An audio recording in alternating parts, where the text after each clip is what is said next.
آله وصحبه أجمعين. قال الله في القرآن: أعوذ بالله من الشيطان الرجيم. بسم الله الرحمن الرحيم.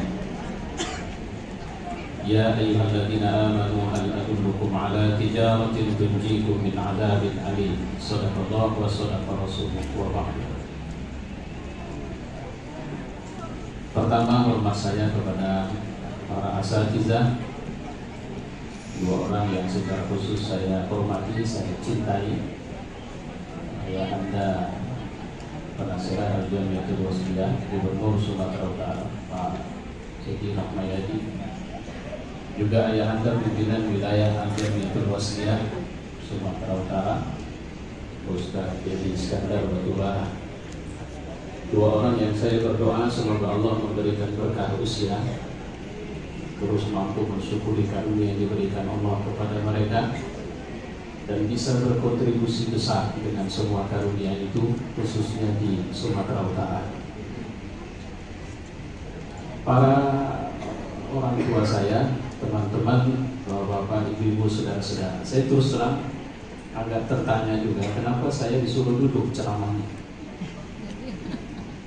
Padahal ayah anda Dedi Iskandar berdiri, ayah anda Edi Rahmayadi berdiri. Apa karena mereka sudah berhati-hati sehingga saya tidak boleh juga berhati-hati, harus mendinginkan suasana? Kalau saya berdiri, mungkin saya juga terpantik oleh semangat mereka berdua ini tadi. Udah kebayang saya mau ngomong apa. Tapi begitu disuruh duduk, akhirnya ya suasana duduklah yang akan saya sampaikan. Pertama yang ingin saya sampaikan, dan ini terus terang, ini perasaan saya juga, sebagaimana Pak ini panggilan akrab saya ke beliau, menyampaikan saya tidak bicara sebagai gubernur, saya sebagai Edi Rahmayadi, itu bicara perasaan. Saya dengan Wasliyah ini banyak orang tidak tahu. Sampai tadi waktu saya duduk di situ juga ada yang mendatangi khusus karena terkejut saya hadir di majelis ini. Saya punya hubungan sejarah yang cukup panjang dari sejak lahir. Saya dibesarkan di Serbelawan, satu kota kecil di Kabupaten Simalungun, Kecamatan Dolong Batu-Langgar, yang hampir bisa dikatakan masyarakatnya adalah masyarakat Wasliyah. Saya mengenal Islam, belajar alif bata itu dari Wasliyah. Saya ibtidaiyah diniyah, sanawiyah diniyah di Al-Jamiatul Wasliyah Serbelawan. Orang sekarang mungkin mengatakan saya ustadz kondang begitu kan. Saya vokal kalau ceramah. Kemampuan saya ceramah itu dibina di Al-Jamiatul Wasliyah. Ini tak banyak orang tahu. Sampai jenjang pendidikan perguruan tinggi, saya masih aktif di Himmah Al-Jamiatul Wasliyah, Fakultas Usuluddin IAIN Sumatera Utara. Saya pernah aktif sebagai bidang dakwah di Gerakan Pemuda Al-Jamiatul Wasliyah Kabupaten Simalungun. Dan pada waktu itulah saya belajar berdakwah. Saya orangnya open. Kalau Pak Edi tadi mengatakan saya jarang kali ketemu, memang saya orangnya sangat sungkan kepada semua orang. Kalau boleh begitu, kalau boleh dikatakan waktu era emas, mungkin saya ini apa namanya, mengerahkan semua kesanggupan saya.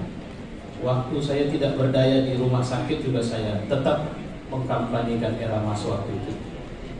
Karena terus terang saya hakul yakin dua orang yang ada sebagai, alhamdulillah hari ini gubernur dan wakil gubernur adalah orang-orang yang saya pilih dengan istiqomah saya. Dan saya hakul yakin apapun akan saya lawan untuk memenangkan mereka. Dan alhamdulillah mereka menang. Dan saya tak pandai berbasa-basi. Beberapa waktu yang lalu juga saya mengatakan jika pasangan ini diteruskan, saya akan mewakafkan diri saya untuk berjuang habis-habisan untuk memenangkan kembali pasangan. Tapi itulah yang dibilang oleh Pak Ibu, takdir ada di tangan Allah, kita berikhtiar semua. Dan saya tak pandai mengatakan, saya yakin wajah Wasliyah itu adalah wajah yang pasti membayangkan para penasehatnya itu, atau salah satu penasehatnya itu tetap memimpin Sumatera Utara.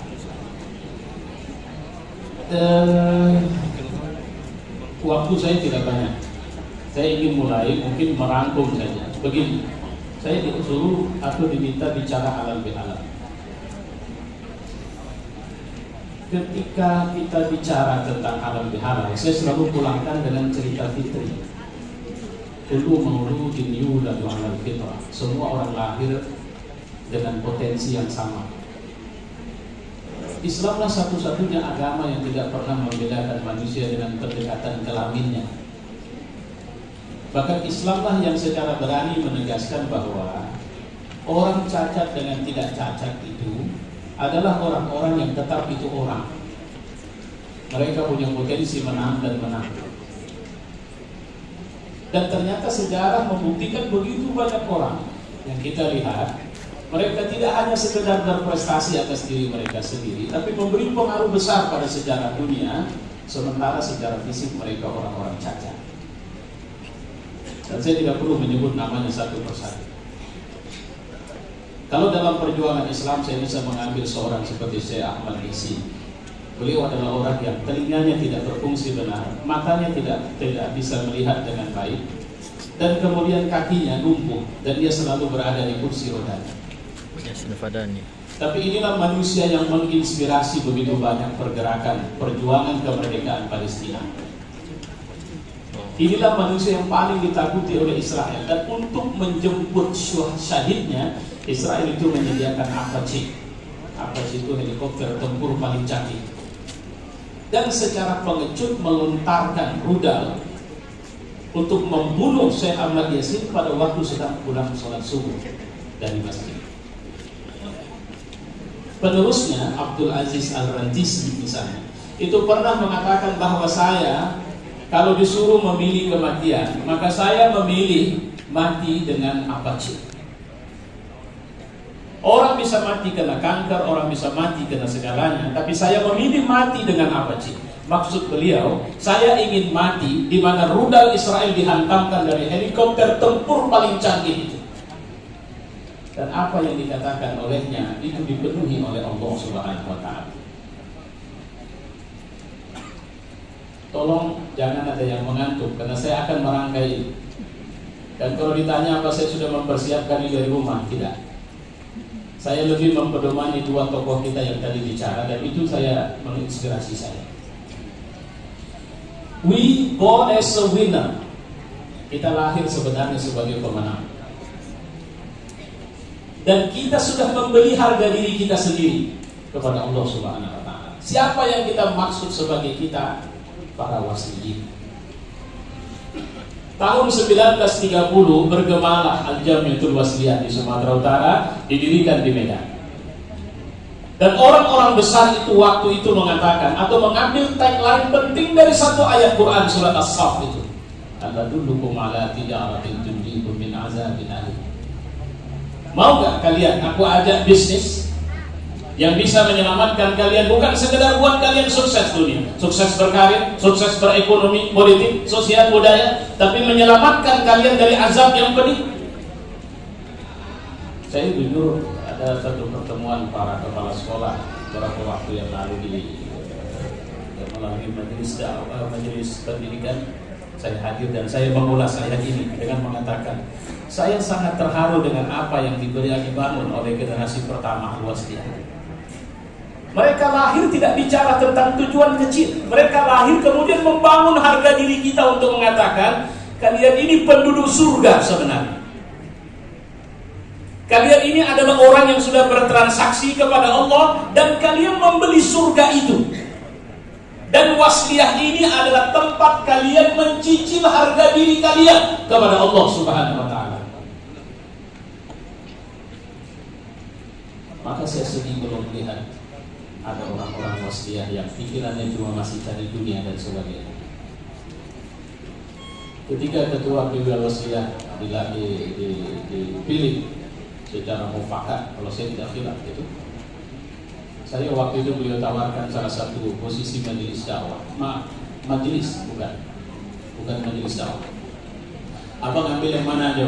Saya bilang enggak. Saya enggak mau. Kenapa? Saya tak terbiasa dulu di satu posisi. Tapi saya siap bantu engkau habis-habisan insya Allah. Apa yang saya punya saya akan berikan. Akhirnya beliau bilang, kalau begitu abang beli penasihat. Siap, insya Allah.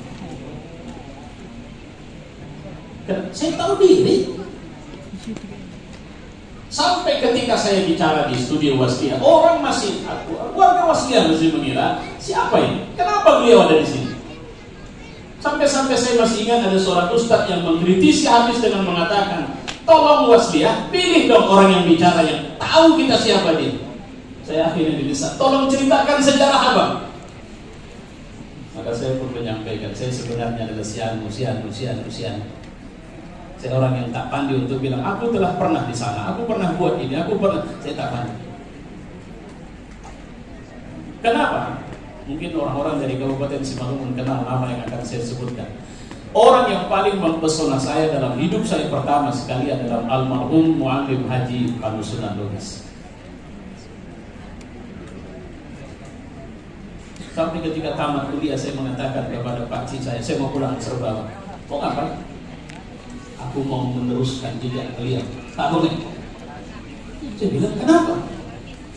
Kau tidak bisa tinggal di sini. Kau tinggal di Medan.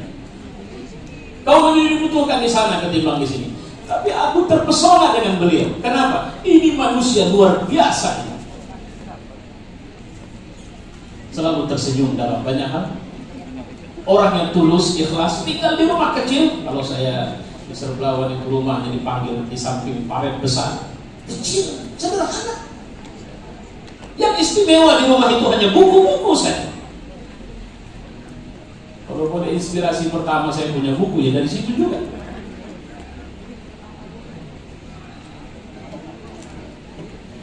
Dan saya selalu menangis kalau ada lagu-lagu Wasliyah didengarkan.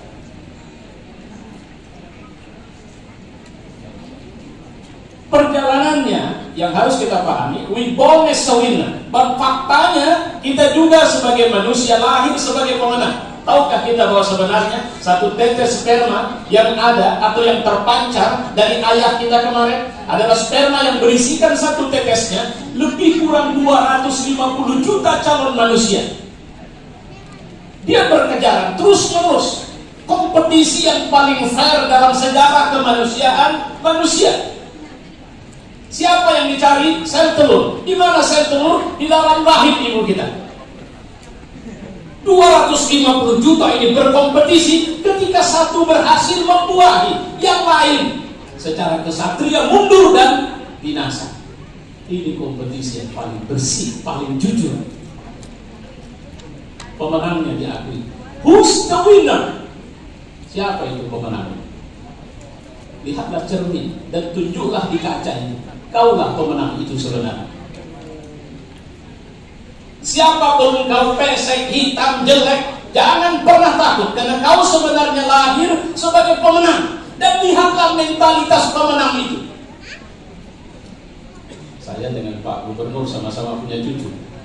Saya sedang kemarau juga Pak Gubernur. Saya baru punya cucu menjelang 2 bulan. Hampir tiap malam tak tidur saya urusin cucu itu. Pulang ceramah nanti jauh malam. Sampai kemarin saya sampai kesiangan sholat subuh. Bukan maksud saya sholat subuh, kuliah subuh. Begitu komat baru saya terbang. Dan saya terlalu mohon maaf saya tak bisa datang. Kenapa? Ngurusin cucu saya malam ini. Kenapa? Tak tidur dia satu malam. Tapi saya bukan kena cucu. Saya punya anak. Jumlah anak saya 9 orang. Jadi kalau ikut jumlah anak siapa yang paling layak jadi gubernur? Saya lah paling layak jadi gubernur.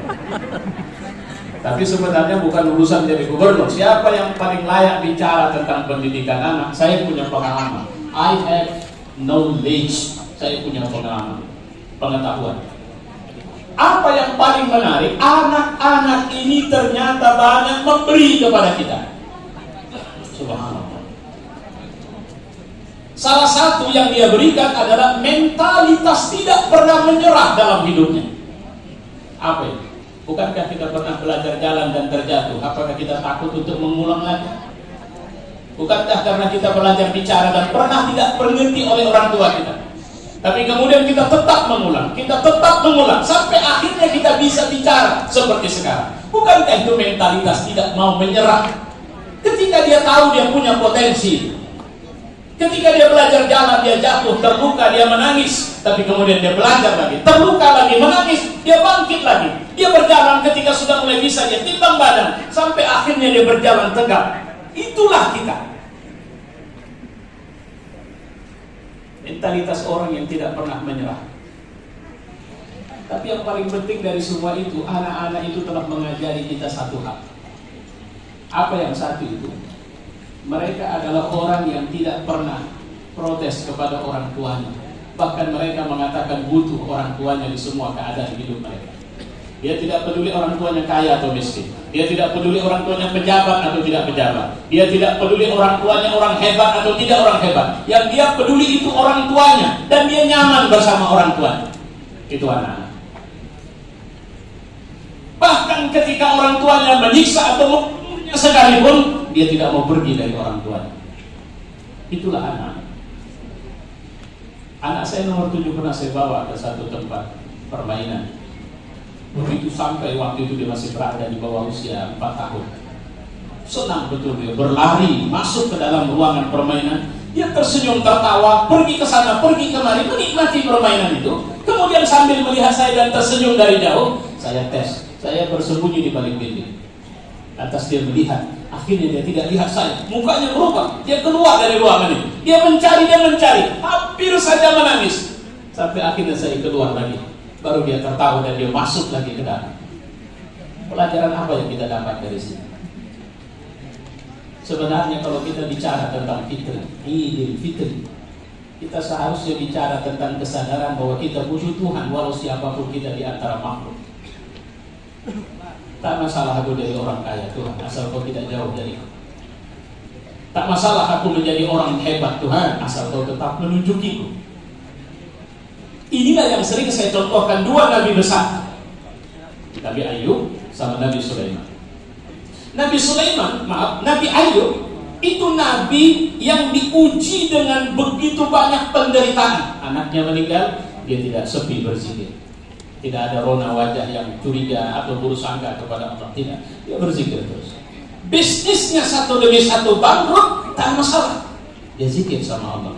Sampai kemudian akhirnya tubuhnya dipenuhi penyakit bernanah. Diceritakan dalam riwayat bahkan ada belatung di nanah itu. Dia tidak berubah, dia tetap zikir kepada Allah. Bau nanah itu menyebar kemana-mana, membuat orang kampung tidak senang. Datang ke dia, ayo tolonglah, mohon maaf kami bukan tidak sayang sama kau, tapi baumu itu ampun kami tak tahan. Tolong keluar dari sini. Dia keluar dengan senyum. Dan dia tidak kehilangan zikir kepada Allah. Sampai satu hari diabadikan dalam Quran, dia berdoa, Rabbi, la haula wala quwwata illa billah. Rabbi.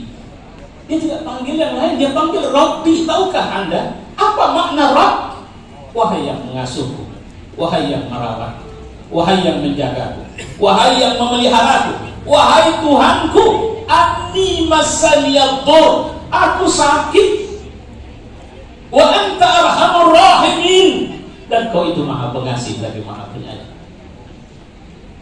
Jujur, saya membaca ayat ini saya menitiskan air mata. Luar biasa Nabi Ayub ini.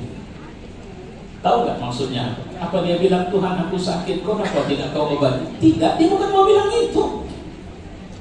Rabbi, wahai Tuhan aku sakit, kenapa kau timpakan aku sakit? Cobaan apa ini Tuhan? Tidak, dia tidak bilang itu. Dia cuma mau bilang pada saat ketika bibirnya sudah mulai terkena nanah itu. Jadi jemek, keluar pelatung, bahkan diceritakan langit-langit atasnya pun sudah terjangkit oleh penyakit itu. Saat itu dia susah menggerakkan bibirnya. Saat itu ngomong saja dia sudah susah. Maka dalam situasi susah itulah dia mengatakan, Anni masaniyaddur, aku ini sakit ya Allah. Apa maksudnya?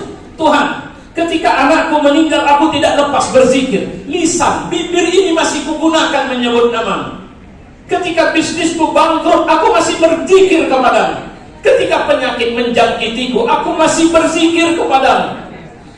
Tapi hari ini bibirku tidak bisa kugerakkan Tuhan. Jangan kau jauh dariku, karena aku tidak bisa menyebut namamu lagi dengan bibirku ini. Jadi bukan minta sembuh, dia cuma mau bilang tolong jaga jangan lari, jangan tinggalkan aku. Kalau kemudian aku tidak bisa lagi menggunakan bibir ini untuk menyebut namamu. La haula wala quwwata illa billahil aliyyil azim. Sampai iblis bilang sama Allah, ya Allah, sudah tak sanggup aku lagi uji lagi. Sudah, memang dia hamba yang kau pilih. Kalau bicara Idul Fitri, adakah kesadaran itu dalam diri kita sekarang?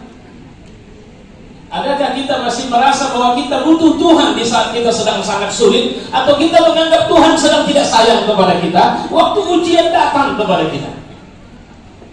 Itu satu. Kita cepatkan dosaku apa ya Allah? Kenapa kau timpakan ujian? Padahal ujian demi ujian itu untuk meningkatkan kualitasmu, prestasimu. Pernahkah Nabi Muhammad mengeluh di saat dia menghadapi ujian demi ujian? Tidak. Di saat orang Taif, bahkan kalau dibilang, Aisyah pernah tanya, ya Rasulullah, apa ada peristiwa yang lebih dramatik dari Uhud? Di mana di Uhud kau hampir mati? Nabi jawab, apa ada? Di mana? Di Taif. Atas kemudian Aisyah bilang, ceritalah ya Rasul. Apa kata Nabi? Hampir saja orang itu mengusirku, hampir saja aku mati waktu itu. Mereka sudah memijakku, melempari batu kepadaku.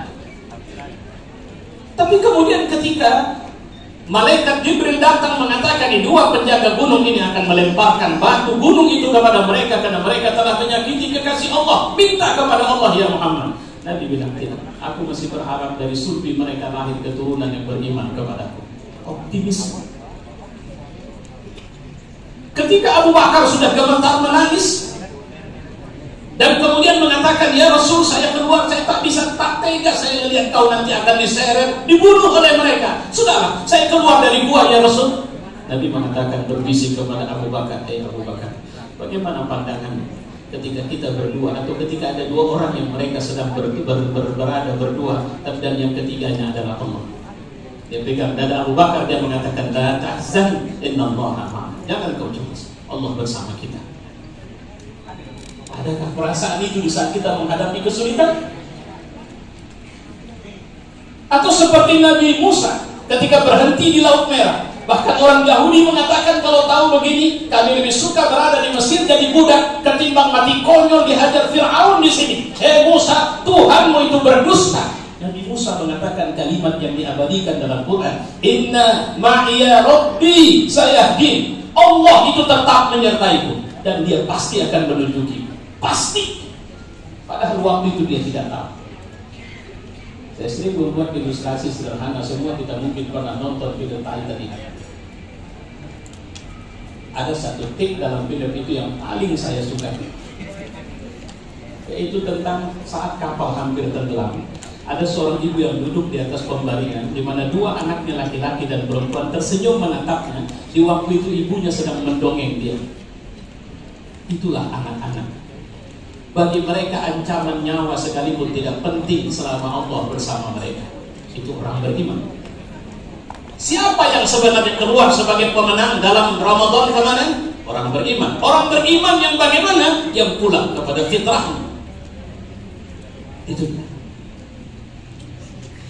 Mereka adalah orang yang butuh Tuhan di semua keadaan hidup mereka. Saya tertarik dan mencatat apa yang disampaikan oleh Pak Edi tadi. Dan kalimat itu mirip seperti yang pernah disampaikan oleh Umar bin Abdul Aziz di zamannya. Ketika sampai tengah malam dia masih bekerja, ajudan bilang sama dia, Presiden istirahat, besok lagi. Apa jawabannya? Istirahat itu nanti. Ketika kaki ini sudah menginjak surga, itu baru namanya istirahat. Dunia ini bukan tempat istirahat. Subhanallah. Makanya tidak ada istilah pensiun dalam kita. Allah mensyaratkan keuntungan dari perniagaan ini, tu'minuna billah. Pulanglah kalian kepada kesadaran bahwa kalian butuh Tuhan. Masya Allah, dipaparkan begitu luar biasa. Dari rumah yang kebayang saya, siapa Wasliyah pada ketika Indonesia memasuki era emas. Saya tertarik dengan pernyataan Pak Edi yang mengatakan, kenapa kita ribut dengan Cina yang masuk ke Indonesia? Tahukah kita sebenarnya bahwa sebenarnya, ini kalau bolehlah saya menafsir atau mensyarah apa yang beliau sampaikan, sebenarnya kita sedang ditempeleng oleh Allah Potensi besar yang kita miliki, kenapa orang lain yang ambil? Itu karena kita tidak memiliki kualifikasi atau belum mampu secara kualitas mengolah itu. Dan itu yang harus kita lakukan sebenarnya. Pertanyaan besarnya, ada berapa doktor di Al-Jamiatul Wasliyah? Ada berapa S1 di Al-Jamiatul Wasliyah? Ada berapa ulama ahli fikih? Ada berapa ulama ahli hadis? Ada berapa ulama ahli tafsir? Ada berapa ulama yang ahli dalam bidang-bidang khusus? Punyakah kita database untuk itu? Kita sering bicara berjuang di jalan Allah, tapi kita cengeng. Kita tidak punya data. Saya waktu zaman 212 hampir tiap kali rumah saya difotoin oleh polisi. Orang-orang bingung tanya, Ustaz, kenapa rumahnya dipoto? Mungkin orang itu mau ngambil model rumah saya, mau buat rumah di tempat lain. Serius, saya tidak punya. Bahkan ketika disampaikan ke saya, Ustaz dalam masuk dalam daftar 10 besar. Oh ya, alhamdulillah. Artinya saya masih dianggap. Bukan mereka yang anggap, Allah. Kemarin ada pertemuan jumpa para tokoh-tokoh aktivis di Kota Medan. Siap, ayo kita konsolidasi, ayo kita maju, ayo kita tegakkan Islam. Kemudian muncul, cuma nanti kalau ada yang ditangkap, tolong dong, yang lain jangan tiarap lah. Dia terus terang, saya sebenarnya mau juga bergerak, tapi kalau nanti sudah dapat ancaman dari sini bagaimana? Yang lain bisa bantu nggak? Semua ngomongnya akhirnya bicara penjara, bicara cara ini dan itu. Terakhir saya tunjuk tangan. Saudara-saudara, kalian mau ngapain sebenarnya? Kalau semangat kalian takut masuk penjara, jangan bicara dakwah, jangan bicara jihad. Penjara atau penderitaan atau ujian itu pasti akan diberikan Allah sesuai dengan level kita. Jadi nggak perlu takut kalau mau bicara dakwah, dakwah saja. Panca amal wasliyah, ayo gerakkan itu.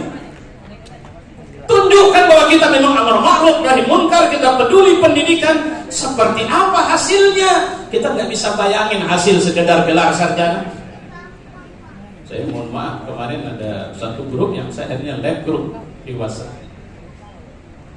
Saya marah besar, memang serius. Ini jarang-jarang saya marah. Saya kesal ada seorang profesor yang bentar-bentar kalau saya nge-share ngeributin saja. Yang diributin EYD, ejaan apa?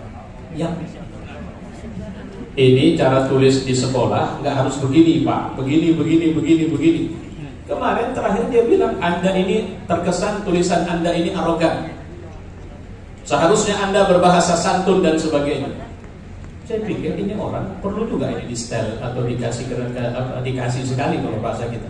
Saya jawab, saya melihat nasihat Anda itu berbau arogan. Tolong dong, kalau nasihati orang pakai bahasa yang santun lah. Saya tidak peduli karena saya senang dengan orang, saya senang dikritisi. Saya tidak pernah minta apa-apa dari Anda.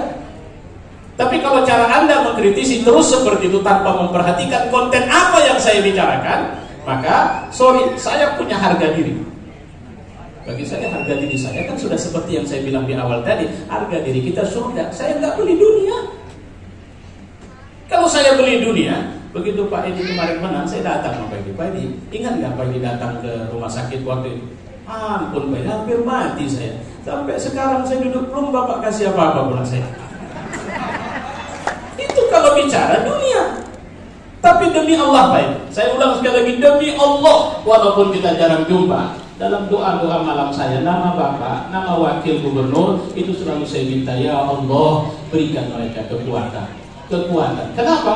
Karena banyak kali yang tak suka sama mereka berdua ini. Dan jika kau melihat ini musibah, sabar. Sabar itu bukan diam. Imam Ghazali mengatakan sabar dalam perang itu berani. Sabar dalam harta itu rajin berinfak. Sabar dalam kepemudaan dia menjaga infak atau nafsunya dari syahwat-syahwat. Sabar itu muncul dalam bentuk-bentuk yang berbeda. Sabar zaliman, berani menegur kezaliman, tentu dengan kalimat-kalimat yang tidak keluar dari nilai-nilai agama. Wasliyah ini akhirnya dari saya. Wasliyah sedang berada di perpusaran zaman yang kita menyebut dengan era disrupsi. Perubahan sistem kemasyarakatan, jarak dan waktu yang semakin pendek terasa, Anak-anak kita yang sebenarnya tidak lagi betah dengan belajar berlama-lama seperti angkat tangan, letakkan di atas meja, badan tegak, mereka sudah tidak bisa dengan itu lagi. Bahkan rumah tangga kita yang sudah harmonisan tidak lagi ditandai dengan ibu rumah tangga hanya sekedar menjadi ibu rumah tangga, tapi mereka berkolaborasi dengan suami untuk membangun rumah mereka itu. Waslia berhadapan dengan era baru, dakwah baru. Tapi yang saya maksud dakwah baru adalah strategi. Disinilah Waslia tidak lagi bicara tentang pesantren, walaupun sebenarnya kita butuh pesantren. Kita tidak bicara tentang formalitas-formalitas, walaupun sebenarnya kita tidak akan meninggalkan itu. Tapi kita bicara tentang bisakah kita, karena saya bilang tadi Cina masuk ke Indonesia itu diawali dari kelemahan yang kita memang tidak mempunyai. Kalau kita punya kualifikasi, kalau kita punya potensi, kalau kita punya bekalnya, maka kita tidak butuh orang lain untuk menyelesaikan urusan kita. Maka jadilah tuan di rumah kita sendiri. Tadi Yayahan dari Iskandar Batubara mengatakan bahwa kita dalam bahasa saya kembali akan kembalikan izah Jamiatul Wasliyah. Mohon maaf saya khawatir kepanjangan saya ceramah karena penyakit Ustaz kalau pegang mikrofon ini payah berhenti juga. Terakhir dari saya hanya mengenang ketika saya diajak untuk urusin Al-Jamiatul Wasliyah Sumatera Utara. Saya mengatakan, terakhir kali saya meminjak kantor pimpinan wilayah Al-Jamiatul Wasliyah itu adalah masa almarhum Ustaz Abdul Halim. Kenapa saya ke situ? Masya Allah, ini tak bisa saya lupa. Ini manusia luar biasa yang pernah dimiliki Wasliyah. Saat yang sama, Pak Dedi ini adalah asisten beliau di DPD. Pertemuan pertama saya dengan beliau itu waktu Ustaz Abdul Halim diantar jenazahnya ke rumah, dan akhirnya saya berdiri bersampingan dengan beliau dan saya bicara. Itulah pertama kali saya mengenal Dedi Iskandar Batubara. Artinya belum jadi adik ipar saya waktu itu, usia anak muda lah. Saya datang ke kantor PB Al-Jamiatul Wasliyah, bicara berdua dengan Ustaz Halim begitu panjang dan begitu hangat. Yang paling tidak bisa saya lupa adalah ketika saya keluar dari kantor, dia ikut menyertai saya. Sampai kemudian saya men-starter sepeda motor saya, dia dengan senyum masih menunggu saya. Sampai kemudian dia keluar dari pagar Al-Jamiatul Wasliyah, saya masih melihat dia belum bergerak dan masih tersenyum melihat saya. Saya bilang saya tidak lupa ini manusia. Dan saya baru menginjak kaki lagi di Al-Jamiatul Wasliyah ketika Dedi Iskandar Batubara sebagai pimpinan Al-Jamiatul Wasliyah menggantikan beliau. Maka saya mengatakan, saya 17 tahun mewakafkan diri saya di jalan Allah. Maka 5 tahun atau berapa tahun saya tidak berada di orbitnya Al-Jamiatul Wasliyah, sehingga banyak orang melihat brand saya tidak Wasliyah. Tapi demi Allah, saya tidak pernah melupakan Al-Jamiatul Wasliyah. Saya tetap bersama Wasliyah. Bahkan saya menyertai Wasliyah. Dan saya ingin, ya, kalau bayangan saya sebenarnya, kita sama-sama mulailah dengan satu, tulus lillah. Percayalah, kalau kita bekerja karena Allah, Allah akan cukupi semua urusan kita. Jangan datang seperti yang dibilang Pak ini tadi, ya, karena kita nganggur, ya, sampingan lah, mojok-mojok di Wasliyah, mana tahu nanti bisa jadi ini, jadi itu dan sebagainya. Tapi betul juga dibilang Pak itu, dalam pemilu banyak orang soleh. Subuh masjid belum buka dia udah datang di luar. Ya, itu orang-orang soleh. Mudah-mudahan berkahlah kita. Jayalah Wasliyah zaman berzaman. Jayalah Wasliyah sehingga berbahagialah orang-orang yang telah mewakafkan diri mereka untuk Wasliyah, menjadi amal jariah untuk mereka. Dan kita juga berdoa bahwa salah satu di antara mereka minimal harus menjadi tokoh yang diangkat sebagai pahlawan nasional di Republik Indonesia. Allahu Akbar. Allahu Akbar. Allahu Akbar. Assalamualaikum warahmatullahi wabarakatuh.